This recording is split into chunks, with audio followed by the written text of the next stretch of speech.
Karibuni sana. Asante dokta, tumekuja kupokea majibu yetu ya vipimo vya afya. Okay, sasa bwana Sam, ningependa kuongea na wewe peke yako kama hutojali.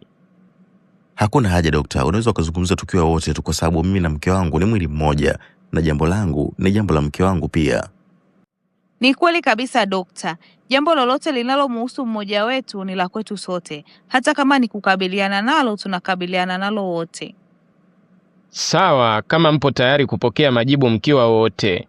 Sasa katika vipimo vyetu tulivyofanya, tumegundua kuwa Samu ana maambukizi ya virusi vya ukimwi.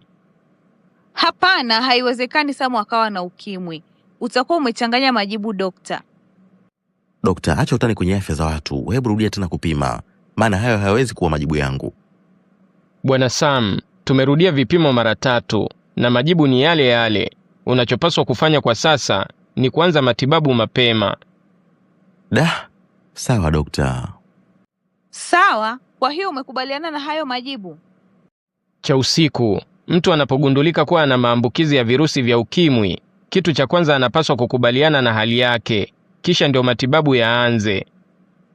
Wewe dokta naye naona unanivuruga. Hebu Sam tuende nyumbani kwanza, tutaenda kujua cha kufanya tukifika.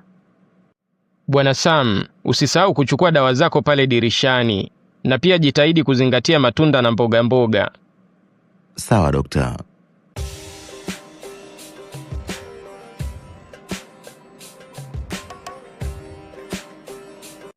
Sam, naomba uniambie ukweli. Huo ugonjwa umeutoa wapi? Ni nani huyo ulikuwa unatembea naye? Na ni kwa nini uliamua kutembea naye? Hivi ni kitu gani ulikosa kwangu hadi ukaamua kwenda kutafuta magonjwa huko nje? Cha usiku, naomba uniamini, mimi sijawahi kutoka nje ya ndoa hata siku moja. Mimi mwenyewe nashindwa kuelewa huu ugonjwa nimeutoa wapi. Hebu usijitoe ufahamu Sam. Ina maana siku hizi ukimwi unaambukiza kwa njia ya hewa kama mafua, sio? Sina maana hiyo mke wangu, ila Mungu ni shahidi, mimi sijawahi kukusaliti. Si umegoma kuniambia ulipopata huo ugonjwa? Sasa kuanzia leo utalala sebuleni. Kwanza naenda kupaki vitu vyangu Jumamosi niondoke, maana siwezi kuishi na msaliti mimi. Cha usiku, usinifanyie hivyo tafadhali. Kumbuka huu ndio wakati ninaokuhitaji zaidi kuliko wakati mwingine wowote. Niache bwana.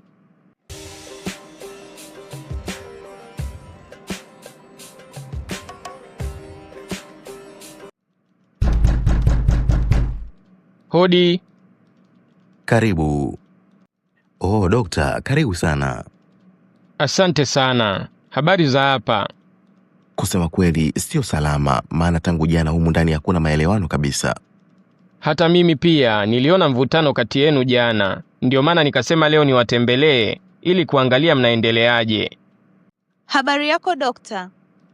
Salama cha usiku. Afadhali nimekukuta, maana nataka nimalize tofauti zenu.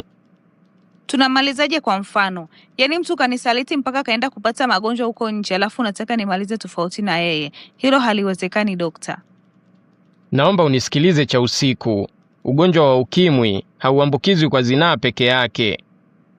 Kuna njia nyingi zinaweza kupelekea maambukizi ya ukimwi kutoka kwa mtu mmoja kwenda kwa mtu mwingine.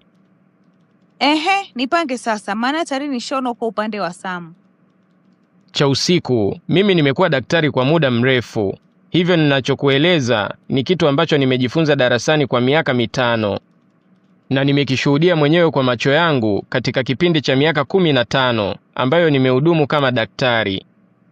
Hivyo sijaja hapa kumtetea Sam, bali nimekuja kukueleza kuwa mnaweza mkazungumza vizuri ili kugundua chanzo kilichopelekea Sam kupata maambukizi hayo. Dokta, kwani mashine ya kunyolea inaweza kuambukiza virusi vya ukimwi?